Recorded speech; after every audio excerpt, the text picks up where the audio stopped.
그러면 시작하시면 됩니다. 그래요. 기도하고 시작합시다. Давайте помолимся и начнем. 하나님 아버지 감사합니다. Бог Отец, спасибо Тебе. 우리에게 레위기를 통해서 하나님의 그리스도를 통한 우리의 구원을 확인하기를 원합니다. Мы желаем через книгу Левит проверить еще раз наше спасение через Христа. 그리스도의 피에 대한 하나님의 그림자의 이야기를 듣기를 원합니다. И мы желаем через тайну крови еще раз выявить Христа. 레위기 제사가 오늘 우리가 드리는 예배로 확인되게 하옵소서. И помоги нам убедиться в том, что постоянная кровь, проливаемая в книге Левит, это для нас как путь для богослужения. 성령께서 우리에게 말씀의 은혜를 주시고 지혜를 주옵소서. Дух Святой, просто дай нам понимание слова, дай нам мудрость. 예수 그리스도 이름으로 기도합니다. Молюсь именем Иисуса Христа. 아멘.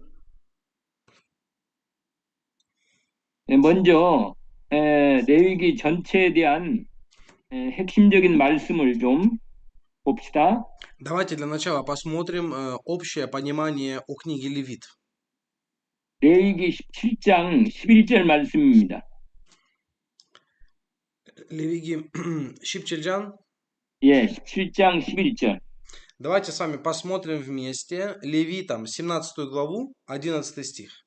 Левитам 17:11. 거기 보면 육체의 생명은 피에 있음이라 내가 이 피를 너희에게 주어 대단에 뿌려 너희 생명을 위하여 속죄하게 했나니 이 생명이 피에 있으므로 피가 죄를 속하느니라. Написано, потому что душа тела в крови, и я назначил ее вам для жертвенника, чтобы очищать души ваши, ибо кровь сия душу очищает. 위하게 하나님께서 제사를 동물 제사를 말씀하셨습니다. В Ветхом Завете Бог всегда говорит о том, что приносить животных в жертву. 레위기의 핵심은 바로 레위기 17장 11절에 있습니다. И главная тема книги Левит заключается именно в 17 главе, 11 стихе. 이 구약의 동물 제사는 인간의 죄를 대신하는 그림자입니다. И все жертвы, приносимые в Ветхом Завете, это как тень будущего Христа. 그리고 예수 그리스도의 십자가 사건은 이 제사를 영원히 완성한 실체다. И жертва уже самого Христа на кресте, это есть вечная жертва, принесенная Богом за наши грехи. 그래서 이 레위기서하고 신약의 히브리서하고는 아주 연결점이 결정적이죠. И вот книга Левит, она связана с посланием к евреям в Новом Завете. 이 죄의 대가가 피 흘림이라는 겁니다. Потому что сказано, значит, кровь, она нужна для того, чтобы прощать грехи.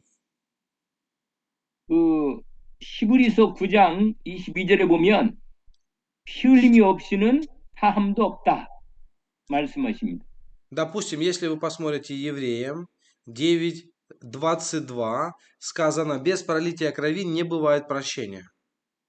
그래서 히브리서 말씀은 구약의 레위기 말씀하고 같이 괴를 같이 하고 있습니다. Поэтому есть связь, и, можно сказать, несет один и тот же посыл. Это книга Левит и послание к евреям в Новом Завете.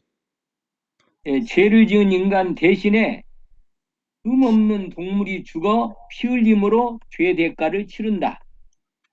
То есть жертва крови всегда проливалась за грех человека, чтобы человек не умер за грех. 십자가 죄 없는 하나님의 아들이 아들 예수 그리스도가 십자가에서 흘린 피로 인류의 모든 죄를 한 번에 영원히 완전히 씻는 제사가 된 겁니다. И то, что Сын Божий умер на кресте, это было единоразовая, но совершенная вечная жертва за грех человека. 그래서 구약의 그 제사, 피 제사는 그 신약의 그리스도를 예수 그리스도를 통해서 우리 인류의 죄를 해결하는 그림자였던 거죠. 구약의 제사는. Жертвы крови в Ветхом Завете это как тень, тень жертвы Христа за наш грех. 그러면 그 죄를 그 짐승을 구약에서 짐승으로 제사할 때 동물의 머리에다가 안수를 합니다. В Ветхом Завете, когда приносили жертву крови, брали животное и на его голову возлагали руки.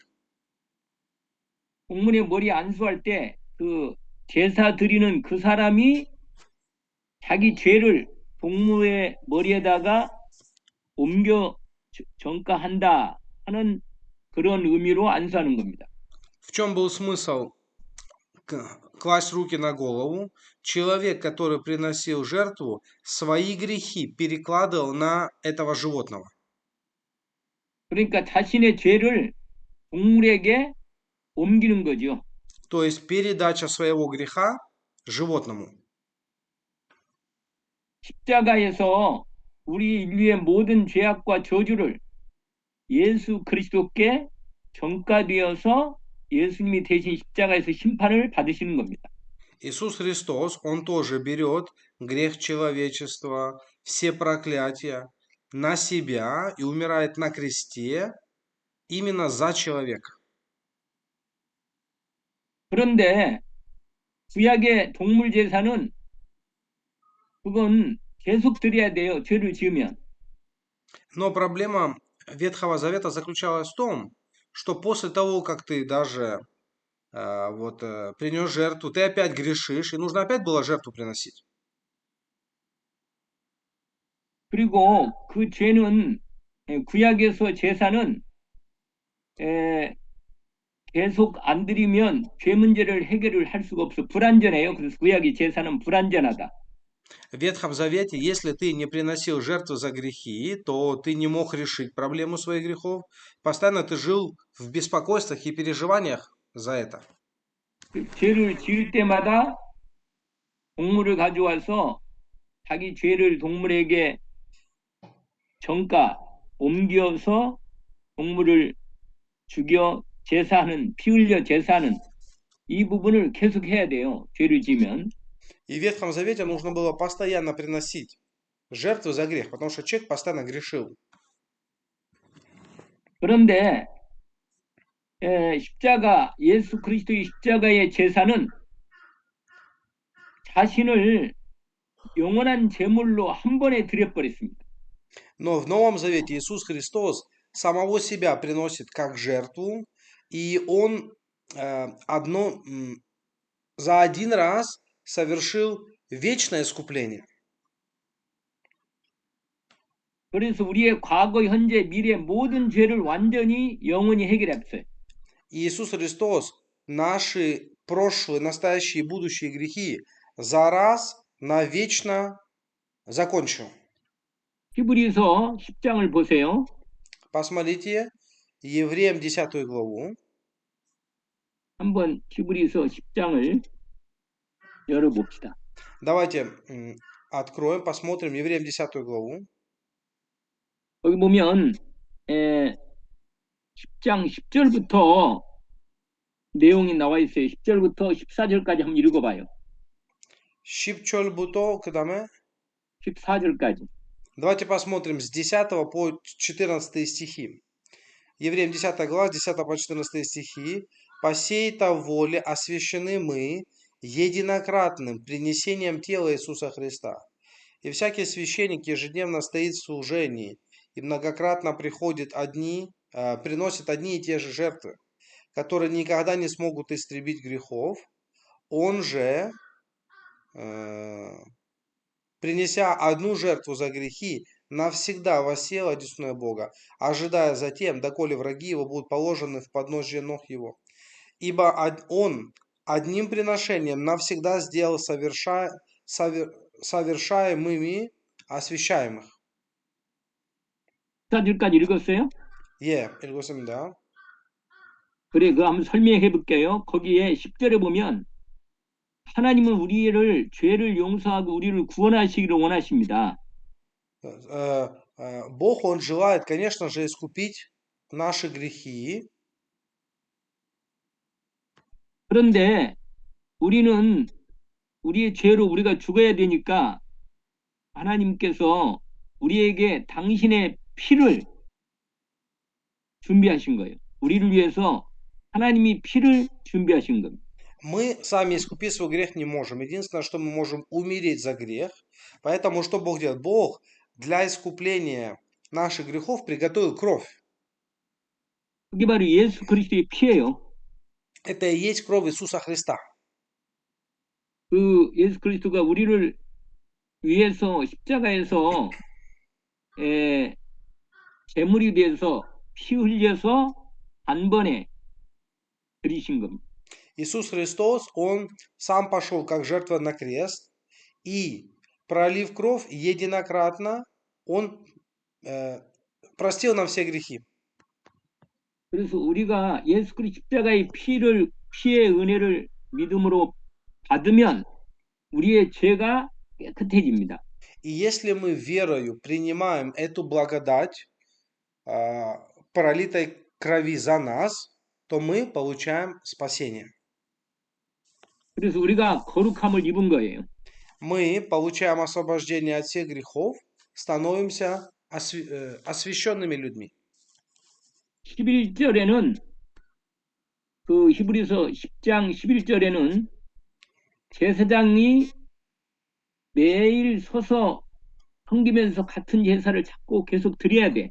Вот посмотрите 11 сказано, что священники, им нужно было каждый день стоять и многократно приносить одни и те же жертвы. 그러나 이 제사는 죄를 완전히 영원히 끝내지는 못해. Но те жертвы, они никогда не могли вот полностью истребить грехов. 그런데 그리스도는 죄를 위하여 영원한 한 제사를 드렸습니다. Но Иисус Христос лишь одним приношением себя навсегда сделал совершенными освящаемых. То есть те, которым прощены грехи. 그리고는 이제 사단이 완전히 끝날 때까지는 그게 13절이에요. И затем, 자기 원수들이 발등의 교회까지 기다리신다. 완전히 사단이 끝날 때까지 지금 보좌 우편에 계시면서 역사하십니다. и вот эта сила крови будет действовать. Посмотрите 13 стих. Доколе враги не будут положены в подножие ног его. То есть, другими словами, доколе сатана не будет свержен, сила крови Христа будет действовать.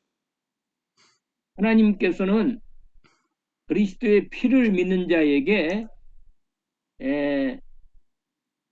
죄를 용서하시고 거룩하게 하신 거죠. Бог кровью Иисуса Христа прощает нам все грехи и делает нас освящаемыми, то есть прощенными. 그리고 우리를 영원히 온전하게 하신 것입니다. И Он сделал нас навсегда совершенными. 자, 그래서 히브리서가 아니라 레위기 17장 11절에 그 말씀이 바로 그 말씀이에요. И вот это слово Левитам 17:11, вот оно как раз и свершилось. 그 생명은 피에 있는데 하나님이 이 피를 우리에게 주어서 제단에 뿌려가지고 우리의 생명을 위하여 속죄하도록 하셨다는 거죠. Написано, что душа тела в крови, и вот эта жертва, то есть вот эта кровь, она назначена, чтобы очищать души наши от греха. 자, 그러면 교재를 이제 잠깐 보시면 거기에 에, 레위기의 그 성경 모세오경 중에 레위기 위치하고 그다음에 그 의미를 잠깐 얘기합니다. И теперь давайте среди 5 книг Моисея посмотрим на а, роль и место и содержание книги Левит. 레위기는 창세기, 출애굽기, 그다음에 레위기, 민수기 이렇게 이어집니다. Значит, Левит идет после Исхода, после Левита идут книги Числа и Второзакония. 그 성경적 위치를 먼저 봅시다. Давайте посмотрим на место книги Левит в Библии. 출애굽기에서 성막을 완성합니다. Мы видим в Исходе было завершено строительство скинии. 민수기는 본격적으로 광야에 행진을 합니다. Допустим, книга Чисел уже говорит, что начинается значит, подготовка к завоеванию Ханаана. 그러면 출애굽기는 구원받은 백성이 이제 하나님께 나와 예배하면서 하나님의 인도를 받는 시작이죠. Но что же такое книга Левит тогда? Смысл, что народ Божий, искупленный Богом, теперь начинает Богу преподносить богослужение, чтобы пребывать в общении с Богом и жить с Богом. 그래서 레위기는 구원받은 하나님 백성이 하나님과 어떻게 교제하며 살 것인가 하는 걸 다루는 내용입니다. Содержание книги Левит. Как же теперь искупленному народу Божьему общаться с Богом? 이걸 복음적으로 본다면 두 번째, 짐승의 희생제사는 장차 인류의 죄를 대신해서 단번에 죽으실 예수 그리스도의 대속을 예표한다. Евангельское значение книги Левит заключается в том, что жертвоприношения животных служили прообразом грядущей заместительной жертвы Иисуса Христа, который однажды и навсегда понес на себе грехи человечества. 또 우리 개혁주의적인 입장에서 보면 내가 거룩하니 너희도 거룩할지어다. 이 거룩한 하나님의 백성으로서의 삶을 구별된 삶을 말하는 겁니다. Если мы посмотрим на реформаторское значение книги Левит, то книга Левит подчеркивает, Бог говорит, будьте святы, потому что я свят. То есть здесь говорится о том, что мы призваны, как Божий народ, к отдельной и освященной жизни пред Богом. 그리고 영적인 의미에서 보면 죄인이 하나님께 나가는 유일한 길은 피 흘림, 예배를 통해서만 하나님께 나가서 하나님과 회복되는 축복이 시작된다. Духовное значение книги Левит заключается в том, что единственный путь грешника к Богу проходит только через пролитие крови. И книга Левит показывает, что истинное восстановление человека начинается с восстановления поклонения Богу. 그리고 우리의 삶의 생활, 현장적인 삶의 생활을 지금 의미에서 본다면 교회 안에뿐만 아니라 우리의 삶의 모든 영역에서 하나님이 함께 하시는 성소의 의미를 보여준다. Если мы попытаемся применить книгу Левит ко всей нашей жизни, к нашим местам действия, то святость должна проявляться не только в богослужении, но и во всех сферах нашей жизни. То есть вся жизнь должна быть святилищем для Божьего пребывания. 자, 근데 두 번째로 레위기의 개요, 그 장별로 주요 그 주제를 살피고 또 개요를 한번 봅시다. Давайте с вами посмотрим основное содержание книги Левит по главам. 장별로 보면 1장에서 7장까지는 제사법을 얘기합니다. 다섯 제사 얘기를 합니다. Если посмотрите с 1 по 7 главы, то здесь говорится о жертвах. Есть 5 видов жертв. 다섯 제사 거기 나오지요. 번제, 소제, 화목제, 속죄제, 속건제. Это 5 видов жертв. Всесожжение, хлебное приношение, мирная жертва, жертва за грех, жертва повинности. 거기에 대한 그 방법과 어떻게 제사 드리는가 하는 방법과 그 의미를 예, 말하고 있습니다. Эти 7 глав раскрывают метод жертвы и смысл жертвы. 두 번째로 위임식입니다. Затем это посвящение священников. 8장에서 10장까지 제사장 직분을 위임하는데 내용이죠. С 8 по 10 главы говорится уже о подготовке священников. 특별히 하나님께서 아론을 제사장으로 그 자녀들을 아론을 대제사장으로 자녀들을 제사장으로 세우는 그런 위임식이 나옵니다. Особенно мы видим, Бог, Он ставит Аарона и его сыновей как священников. 그런데 그 아들 중에 나답과 아비후가 잘못된 제사를 드리다가 죽습니다. Но среди священников и Аарона, Надав и Авиуд, они приносят неправильно жертву и умирают. 제사장은 하나님께서 위임하신 거기 때문에 자기 마음대로 제사할 수 없습니다. Поскольку священник, он поставлен сверху самим Богом, священник не может, как хочет, приносить жертвы. 그래서 아주 제사장은 성별하고 구별된 이 의식이 필요하죠. То есть, конечно, священникам необходимо иметь понимание, что они отобраны Богом, они избраны Богом. 그 다음에 11장에서 15장까지는 정결 예식, 정결법을 얘기합니다. С 11 по 15 главы говорится о законах о чистоте. 우리가 그리스도 안에서 하나님의 말씀과 성령으로 거룩해졌지요. Мы с вами во Христе, Словом и Духом Святым мы с вами освящены. 그래서 우리가 이 땅을 살아갈 때도 정결한 구원받은 하나님 자녀의 삶을 살아야 한다는 겁니다. И хоть мы с вами живем на земле, но нам необходимо жить как освященные чада Божьи.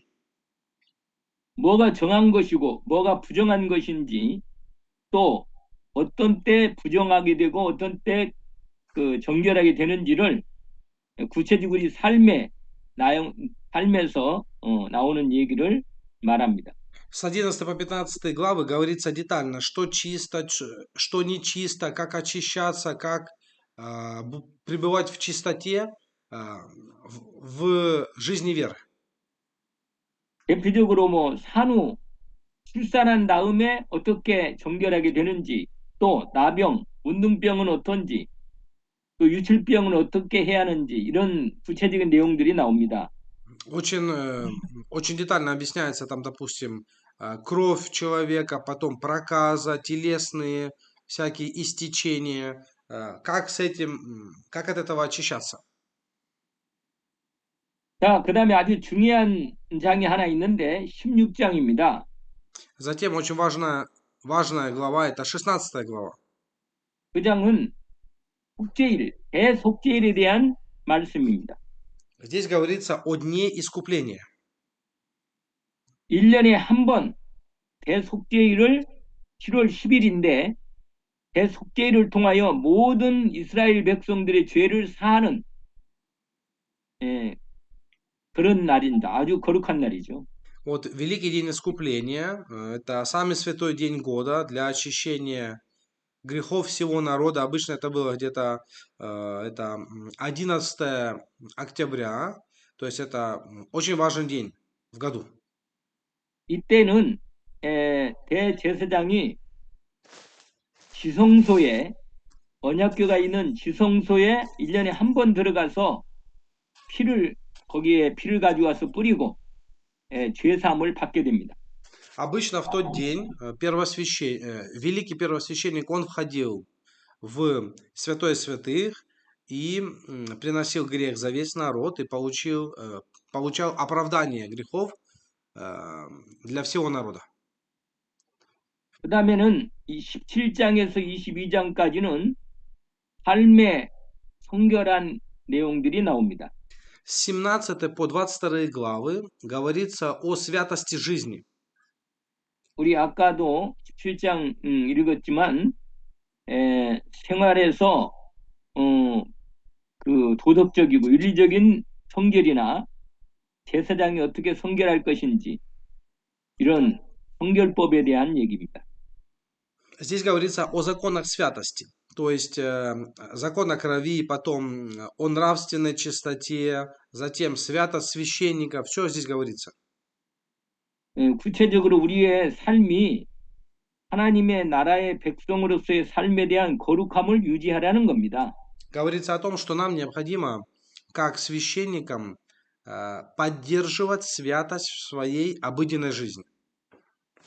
그 다음에는 이제 23절부터 25절까지는 안식과 절기에 대한 얘기예요. С 23 по 25 главы говорится о субботе и о праздниках. 이 절기, 가장 중요한 절기는 우리가 아는 대로 유월절, 오순절, 수장절이죠. Мы знаем вот эти три праздника. Это Пасха, Пятидесятница, праздник сбора урожаев. 그러나 7대 절기가 있죠. И затем есть просто различные праздники. Юбилей, 그 допустим. 다음에 안식년하고 희년. 안식년과 7년에 한 번은 안식년이 오고 희년은 49년 다음에 오는 50년째가 희년입니다. 그런 절기를 그런 절기를 지키도록 하신 겁니다. То есть вот различные вот эти три праздника, да, есть. То есть это день искупления, потом было 40 дней проходит, затем на 50-й день это мы говорим, это день Пятидесятницы, а после этого, значит, сбор урожая идет, тоже отмечаются плоды. Вот эти все праздники, говорится об этом в этих главах. 이 안식년이란 희년은 하나님께서 이웃에 대한 하나님 백성으로서 이웃에 대한 사랑을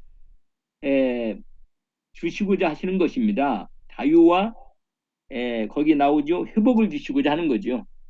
Вот эти вот суббота, потом 7 великих праздников, субботний год, юбилей, все вот эти праздники, они говорят о любви Божией по отношению к Божьему народу. 자, 그 다음에 마지막 26장에서 27장 이 부분이 레위기에 이 부분은 축복과 하나님께서 주시는 축복과 저주를 받는 이 부분입니다. С 26 по 27 главы, это последние главы, уже говорится о благословениях и проклятиях, которые Бог дает. 하나님 말씀을 온전히 믿음으로 지키면 축복을 받고 순종하면 거역하면 불순종하면 심판을 받는다. Если будешь повиноваться, если будешь исполнять Божье Слово, тогда получишь благословение. А если не будешь послушаться, будешь нарушать Божье Слово, то проклятия придут. 자, 그리고 뭐 이제 그밖에 뭐 소원 내용이나 11조에 대한 내용 나오는데 그건 어느 정도 우리가 확인만 할 뿐입니다. И также еще говорится там об обетах и о десятинах. 두 번째로는 레위기와 히브리서의 관계를 얘기합니다. 36쪽에 있습니다. Затем давайте посмотрим с вами о связи между книгой Левит и посланием к евреям. 그 레위기가 하나님께 나아가는 레위기와 히브리서는 그림자와 실체의 관계이다. Значит, что можно сказать, что значит, книга Левит это есть тень будущей жертвы Христа. 레위기가 하나님께 나아가는 그림자 설계도라면 히브리서는 실체, 완성된, 설계대로 완성된 시체다. Если книга Левит показывает о том, как благодаря жертве крови приходить к Богу, то уже послание к евреям показывает завершенное исполнение этого замысла во Христе. 그래서 성경적이고 복음적인 이 레위기와 히브리서의 관계를 보면 레위기는 레위기만 가지고는 정확히 이 답이 안 나와요. Вот, если вы посмотрите на библейское и евангельское как бы понимание книги Левит, то что мы видим? Все вот эти жертвы, повторяющиеся, они были несовершенны, поэтому не решалась проблема греха. 레위기에서 제사만 반복적으로 계속 드려도 불완전한 거라. Как бы 죄 ты в 문제 해결 안 돼. 죄 문제가 완전히. Вот книга Левит, потом Ветхий Завет, сколько бы ты ни приносил эти повторяющиеся жертвы, они не решали проблему греха. 근데 히브리서에서 레위기의 불완전한 미완성된 제사를 히브리서에서 완전하고 영원한 제사로 완성한 것. Но о чем говорит нам книга Евреев? Что произошло совершенное исполнение прощения всех грехов в единственной и вечной жертве Христа, принесенной однажды и навсегда. 개혁주의적인 입장에서 보면 인간 제사장은 죽음 때문에 교체되지만 예수님은 멜기세덱의 반차를 따라 영원한 대제사장으로서 지금도 우리를 위해서 중보하고 계신다. Если мы посмотрим на реформаторское исполнение книги Левит, то что мы видим? Земные священники, они умирали, сменяли друг друга. Но Христос является вечным первосвященником по чину Мельхиседека. И сейчас также непрестанно он ходатайствует за свой народ. 그 다음에 영적이고 현장적인 의미를 보면 이제 눈에 보이는 성막에서 그리스도의 피를 통해서 하나님의 보좌 앞으로 완전히 우리가 옮겨진 이런 영적인 의미가 있습니다. Духовное исполнение книги Левит заключается в том, что теперь место встречи с Богом перенесено из видимой скинии к престолу благодати, куда верующие имеют доступ через кровь Иисуса Христа. 이 내용의 두 번째 히브리서 관점에서 레위기를 좀 보면 그 얘기가 조금 더 구체적으로 на오죠. Если, допустим, мы посмотрим, как исполнилась книга Левит в послании к евреям, то мы еще точнее можем понять вот вышесказанный смысл. 5대 제사가 1장에서 7장까지 아까 얘기를 했죠. Только что я вам говорил, что в книге Левит с 1 по 7 главы говорится о 5 видах жертв. 짐승의 피가 아니고 이제는 그리스도 하나님의 피로 영원한 속죄를 이루셨다. То есть теперь не нужна кровь животных. Христос своей кровью совершил вечное искупление. 8장에서 10장은 아론이 제사장으로 나오지요. Допустим, с 8 по 10 главы книги Левит мы видим, говорится о священстве Аарона.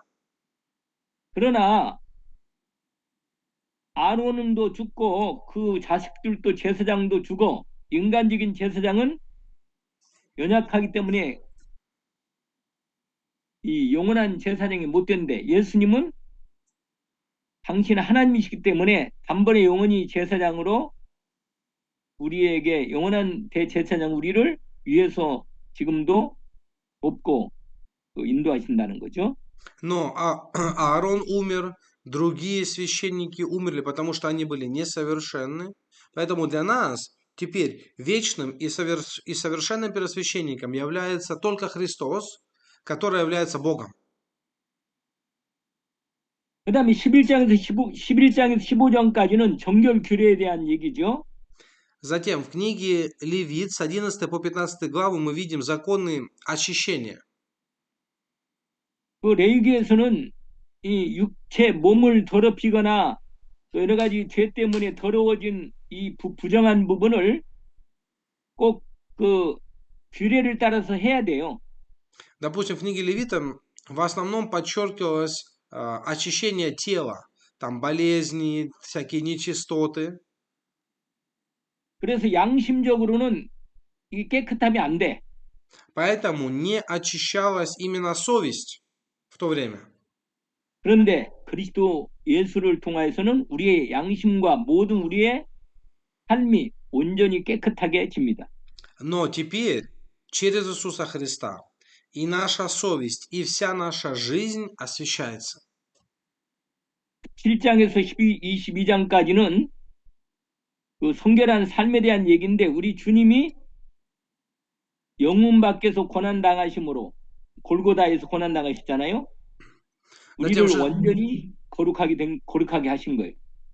затем 16 глава книги Левит говорится об искуплении. Но теперь в нашем случае мы с вами полностью искуплены именно Иисусом Христом и Его жертвой. 그 다음에 23장에서 25장까지 절규와 희년에 대한 얘기가 나오죠. Затем мы видим, значит, 17 по 22 главы говорится о святости, Христос очищает свой народ. Из 23 по 25 главы говорится о праздниках и юбилеях. 이제 우리는 영원한 안식, 하나님의 나라의 영원한 안식을 이미 언약으로 받고 누리고 있습니다. Но мы теперь с вами в Иисусе Христе получили вечный покой, и теперь мы имеем небесное гражданство, небесное отечество. 그래서 이제는 옛 언약이 아니고 더 좋은 이 언약의 주인이신 예수 그리스도의 언약으로 우리가 온전히 축복을 받는다. И мы теперь с вами не должны держаться за Старый Завет. Теперь Бог дан нам новый и лучший, совершенный завет во Христе Иисусе. 자, 그래서 우리는 오늘날 신앙생활을 위해서 어떻게 적용을 해야겠는가? Тогда давайте посмотрим. Мы, которые живем в нынешнее время, как нам применить это понимание в нашей жизни веры? 이제는 예배 하나님 앞에 나가는 예배를 확신을 가지고 나가서 예배한다. Теперь нам необходимо с вами с дерзновением приходить пред Богом и преподносить Ему богослужение. 레위기 시대에는 휘장 때문에 대제사장만 한번 들어가고 하나님께 나갈 수가 없었어요. Допустим, в книге Левит что мы видим? Была завеса между святое святым и между святилищем, поэтому только первосвященник мог заходить к Богу. 왜냐면 두려워서 죄 문제가 해결이 조금이라도 안 되면 죽게 되니까 두려웠어요. Потому что люди боялись, ведь если человек за какой-то грех там не принес жертву, он бы сразу умер бы перед Богом. 그러나 우리는 이제 예수 그리스도의 피를 힘입어서 은혜의 보좌 앞에 담대히 나갈 수 있게 되었습니다. Ну а мы теперь с вами через кровь Христа можем смело приступать к престолу благодати. 또 지금 우리가 드리는 예배는 영적 예배예요. И теперь жертва, которую мы с вами приносим, это духовная жертва. 과거에는 짐승을 잡아서 제사를 드렸지만 지금은 우리 몸을 거룩한 산 제사로 하나님이 기뻐하는 산 영적 제사로 드려야 한다. Раньше жертву приносили только животных, а мы теперь всего себя мы приносим Богу. И жизнь свою, и тело свое. 특별히 찬양의 제사와 선행의 제사는 계속돼야 한다. И нам поэтому необходимо Богу постоянно приносить и духовные жертвы, а также жертвы хвалы, благодарения, добрых дел. 히브리서 13장 15절 16절이죠. Вот об этом сказано в Евреям 13 главе с 15 по 16 стихи. 그리고 현장적으로 보면 우리 신앙이 그냥 교회 안에서 안주만 하는 게 아니라 이 세상 현장에서 그리스도의 증인으로 복음 증인으로 증거하는 삶이 돼야 한다.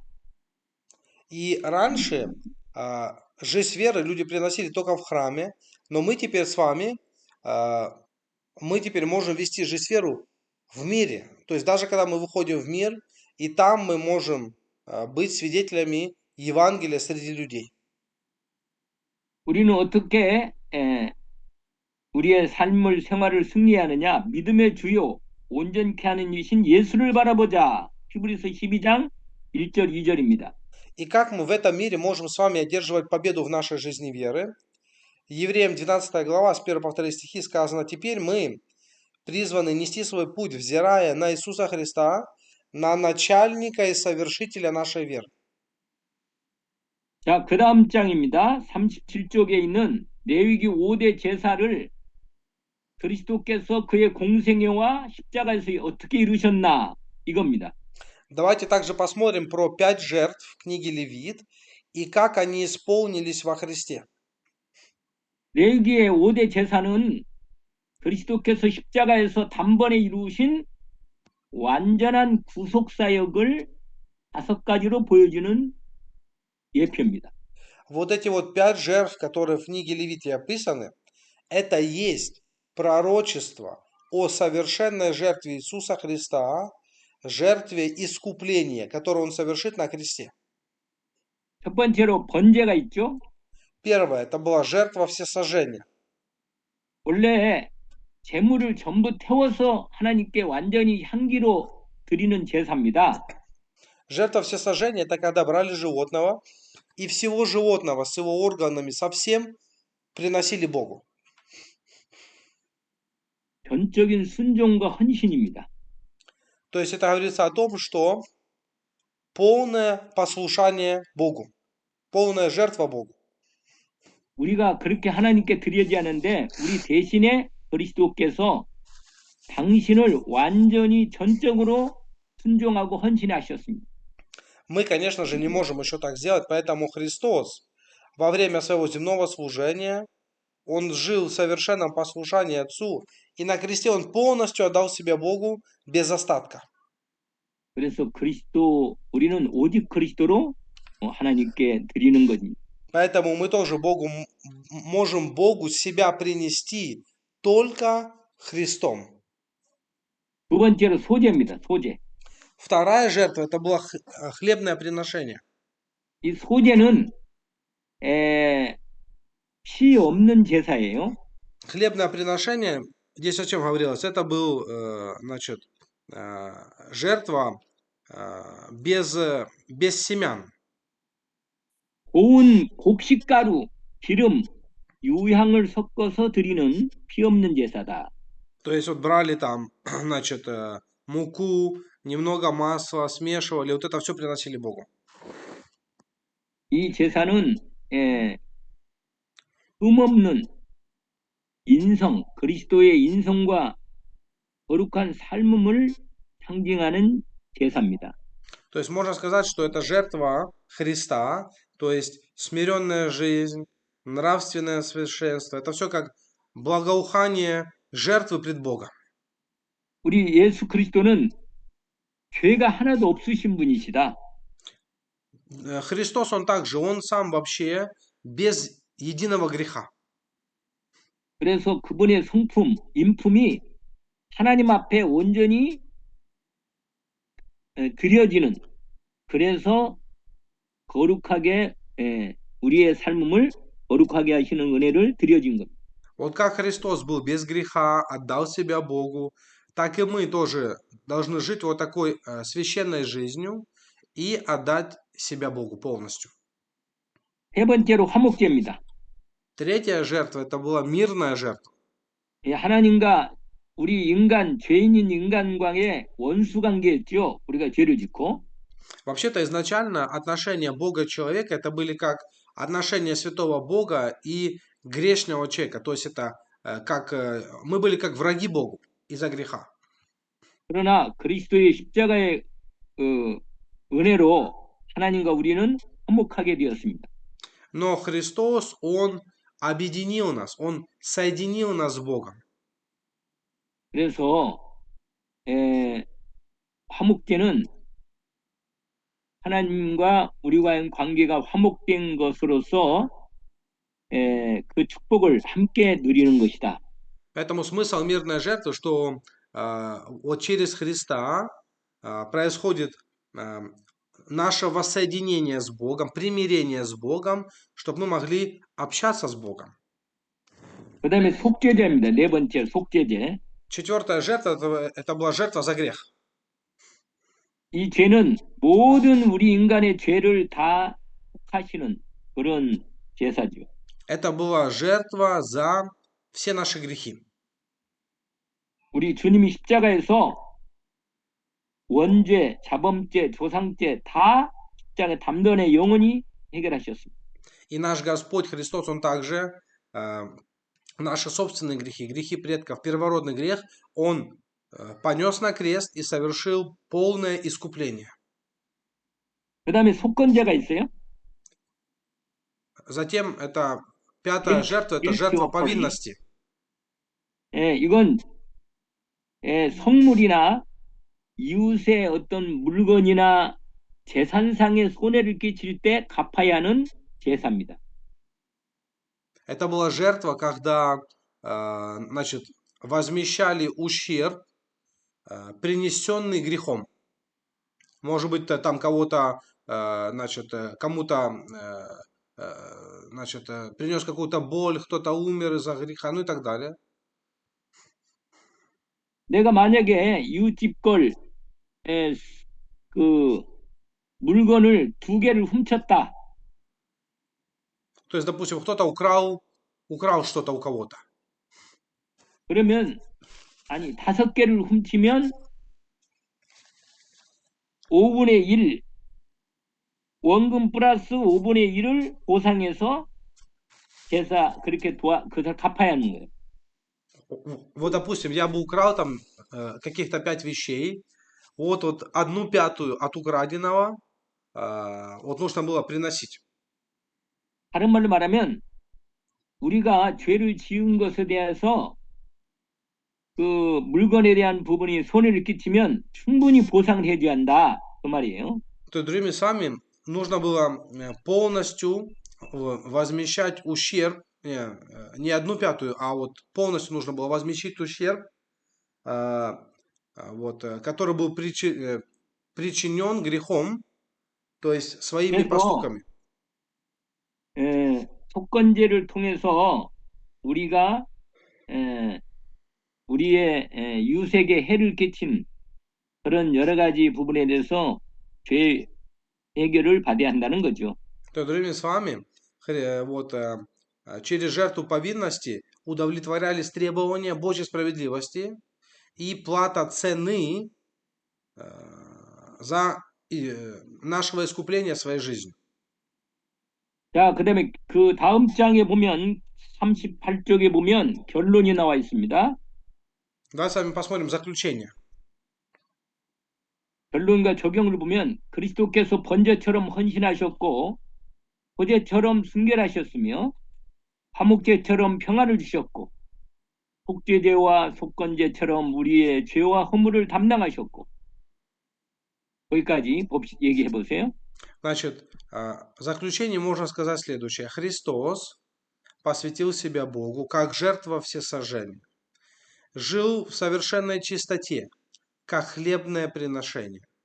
Принес мир, как мирная жертва. Понес наши грехи, как жертва за грех и жертва повинности. 이제 우리는 짐승 잡을 필요 없이 모든 제사의 실체가 되시는 예수 그리스도 이름으로 언제든지 하나님께 나아가서 예배하고 찬양하고 영광을 돌릴 수 있다. Поэтому сегодня мы приходим к Богу не через животных, а через единственного посредника и совершенную жертву нашего Господа Иисуса Христа. Поэтому через Христа мы сегодня и Богу преподносим богослужение, и восхваляем, и хвалим Его. 이 레위기의 아주 중요한 중심을 우리가 이제 배운 것입니다. И вот через книгу Левит мы с вами можем научиться вот этим важным вещам.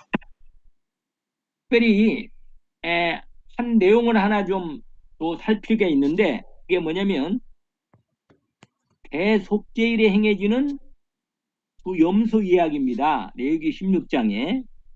Вот особенно если вы еще посмотрите книгам Левит 16 главу, то здесь говорится про козлов, которые использовались для искупления, для дня искупления. 이 레위기 16장에 두 염소가 등장해요. 두 염소가 나옵니다. Допустим, в Левите 16 главе говорится про двух козлов, которые приносились в день искупления. 첫째 염소는 여호와를 위한 염소, Значит, один козел был для Господа, 두 번째 염소는 아사셀을 위한 염소. второй козел был это козел отпущения, мы говорим Азазел. 그러면 첫 번째 염소에 대해 얘기하면 첫 번째 염소는 죽임을 당하고 피를 지성소 휘장 안 법궤 속죄소에 뿌려집니다.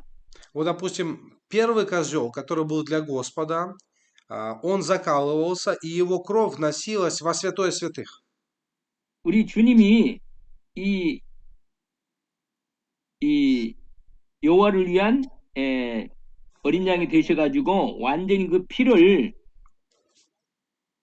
우리의 죄와 저주를 대신 담당하시고 완전히 피를 뿌리심으로 우리의 속죄하신 겁니다. То есть кровь Христа полностью удовлетворила требования Божьей справедливости, поскольку цена за грех это цена греха это жизнь, и Христос полностью решил проблему нашей вины перед Богом. 죄는 반드시 죽어야 돼요. За грех обязательно нужно умереть. 그러면 죄는 죽으면 그러니까 성경은 또 그 피의 생명은 피에 있다고 말씀하시잖아요. Но в то же время Библия говорит, что значит, кровь, в крови есть жизнь. 그러면 그 죄의 대가는 반드시 피를 흘려서 죄를 속해야만 하기 때문에 죽음을 죄의 삭은 사망인데 그 죽음을 예수 그리스도 피 흘려서 우리의 죄와 사망을 다 해결하신 거라. Поскольку цена за грех это смерть, обязательно грешник должен пролить свою кровь, умереть, то именно пролитие крови Христа за нас это есть решение проблем наших грехов. 이건 하나님과 우리 사이에 법적인 문제를 해결한 겁니다. То есть пролитие крови это есть способ, законный способ решить проблему греха между нами и Богом. 두 번째 염소 얘기, 아사셀을 위한 염소 얘기입니다. Затем второй козел это козел Азазел, это козел отпущения. 이 내용은 죄의 전가, 죄를 그 염소에게 완전히 옮기고 완전히 제거하는 내용입니다. То есть, какой здесь смысл? На его голову возлагались грехи всего народа, после чего его уводили в пустыню. То есть, это идет полностью как бы решение проблем греха. 제사장이 염소, 이 아세셀을 위한 염소 머리에다가 안수해서 이스라엘 백성들의 모든 죄를 전가시킨 다음에 사람이 살지 않은 완전히 광야로 내버려버려요. 완전히 보내버려요. 돌아오지 못하도록. Когда священник возлагал грехи народа на этого козла, потом его отправляли в то место, где вообще никого нет, где никто не живет. 자, 그래서 우리 주님이 우리의 죄를 짊어지고 영문 밖 골고다에서 완전히 나가서 성 밖으로 нага셔서 십자가에서 우리 죄를 짊어지고 끝내셨잖아요. Вот мы же так с вами говорим, что наш Господь, Он взял на себя все грехи наши, вот Он избавил нас от всех грехов. 이 말은 시편에도 말씀이 있는데 시편 103편 12절에 동이 서에서 먼 것 같이 우리의 죄가를 우리에게서 멀리 옮기셨습니다. То есть это говорится о том, что наш Христос, Он полностью избавил нас от грехов и удалил их от нас навсегда. Допустим, Псалом 102:12 говорит, как далеко восток от запада, так удалил Он от нас беззаконие наше. 하나님께서 우리의 죄를 그리스도께 전가시켰을 뿐만 아니라 그 죄를 다시는 기억도 안 하시는 이런 만큼 완전히 죄가 완전히 더 이상 죄가 생각나지 않도록 하신다는 말이죠. Бог не только возложил на Христа наши грехи, но Он и окончательно удалил от нас все грехи настолько, чтобы Бог даже не мог вспомнить о наших грехах. 그래서 결론적으로 보면 영적 현장적 결론을 보면 레위기의 두 염소는 각각 죽음과 떠나보냄 이 두 가지의 의미를 말합니다. Поэтому итог, наши грехи с вами омыты кровью Христа, и Бог удалил их настолько далеко, что больше не вспоминает о них.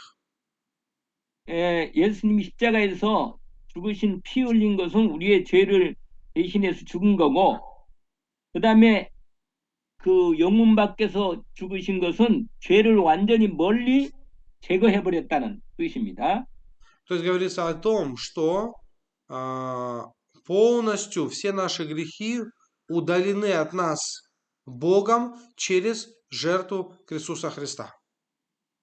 그래서 우리는 이제 구원의 확신, 죄사함의 확신 속에서 하나님께 영광 돌리며 사는 것이다. Поэтому мы должны иметь уверенность в совершенном искуплении и иметь истинную радость, свободность и дерзновение жить пред Богом. 이제 그 한 부분 그 내용에 오늘 내 얘기를 끝낼 수 있을 것 같기도 한데 간단하게 한 5분만 조금 더 하면 그 다음 장에 39쪽에 보면 말씀과 기도와 증거로 성도들의 생활 예배로 말한다 하는 게 있습니다. И также как же наши верующие получают, значит, очищение в жизни веры через слово и молитву. 성경의 심장부인 레위기는 단순히 제사 매뉴얼이 아니고 말씀으로 하나님을 만나고 기도로 교제하고 능력으로 세상에 증가하는 생활 예배의 성사진이다. Книга Левит это не просто какой-то свод правил, как нам получать прощение грехов. Книга Левит говорит нам о том, что нам необходимо жить Словом Божьим и силой, которая сходит от Слова, жить в этом мире и свидетельствовать о Боге в этом мире. 첫 번째로 예배 기준과 거룩함의 설계도는 말씀이다. То есть Слово является стандартом святости и главным в богослужении. 그래서 처음에 내기기 시작할 때 여호와께서 모세를 불러 가라사대 이르시되 이렇게 시작하거든요. Поэтому вот книга Левита, если вы посмотрите, как она начинается, что, значит, что Бог, Он возвал к Моисею и сказал ему из скинии собрания. 예배는 인간의 정성으로 드려지는 게 아니고 하나님 말씀에 근거해서 예배를 드려야 한다. То есть богослужение Богу приносится не жертвою, а богослужение начинается со слова, которое Бог провозглашает. 말씀을 기준으로 우리의 생활 예배도 말씀을 기준으로 해야 할 것과 하지 말아야 할 것, 하나님이 기뻐하시는 일과 그렇지 않은 것을 구별할 수 있어야 합니다. Поэтому для нас, значит, главное в нашей жизни веры должно быть слово. Что Богу нравится, что не нравится, что Его радует, что делать, что не делать.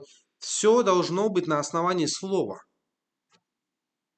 그리고 기도가 레위기 제사에서 제물을 태울 때 향이 나오거든요. 향기로운 냄새. И затем, когда преподносили жертву в книге Левит, всегда там же было благоухание от жертвы. 이건 기도를 의미하고 영적 소통을 의미합니다.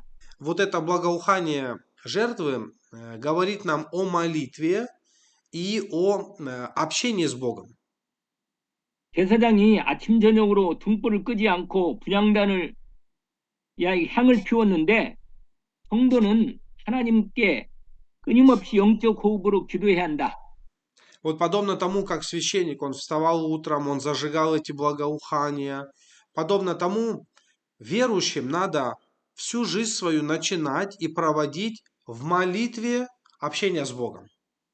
이것이 생활로 보면 우리 무시기도, 예수 그리스도의 이름으로 주님과 무시로 소통하고 기도하는 이런 의미를 말합니다. То есть какой смысл, что в нашей жизни веры тоже у нас есть молитва в определенное время, но у нас есть непрестанная молитва, то есть молитва общения жизни с Богом. 그리고 전도지요. 위트니스.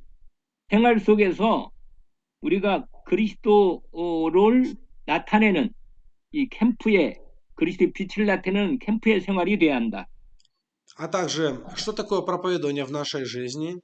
Когда мы в течение всей своей жизни свидетельствуем о Боге нашем. 그래서 우리의 삶이 구별된 삶, 거룩한 삶이 필요하다. Поэтому нам необходима какая жизнь? Освященная жизнь. 그러면 세상 사람들도 우리를 우리하고 다르구나 이렇게 알고 그리스도를 우리를 통해서 보게 된다. И тогда люди этого мира, они посмотрят на нас, увидят, что мы отличаемся, и они увидят через нас Христа. 그래서 그 결론적으로 보면 레위기적 생활 예배가 어떻게 되는가 하는 걸 보여줍니다. Поэтому через книгу Левит, что мы видим с вами? Мы с вами учимся о богослужении, как вести богослужение. 직접적으로 보면 말씀이 육신 되신 그리스도를 따라 살아가는 삶. В наше нынешнее время нам необходимо с вами вести жизнь на основании Христа. 내면적으로 보면 기도로 성령 안에서 무시로 기도하는 영적 교제.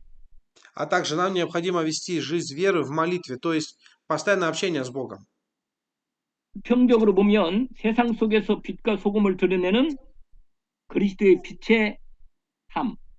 И мы с вами в этом мире живем как соль, как свет, то есть мы светим о Христе в этом мире. 이 정도로 하면 어느 정도 그 나머지 부분은 안 하고 다음에는 민수기를 해야 할 것 같아요. 그래서 다음에는 민수기를 합시다. И во время следующей лекции мы с вами начнем разбирать о книге «Числа». 하나님 아버지 감사합니다. Бог Отец, мы благодарим Тебя.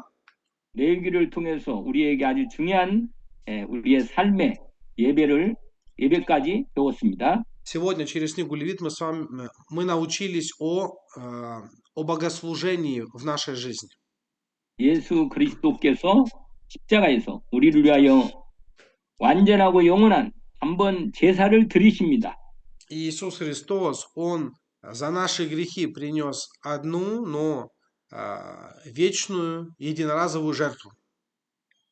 우리 삶도 그리스도 안에서 온전한 예배로 승리하게 하옵소서. И помоги, чтобы мы в своей жизни одерживали во всем победу через богослужение. 예수 그리스도 이름으로 기도합니다. Молюсь именем Иисуса Христа. 아멘.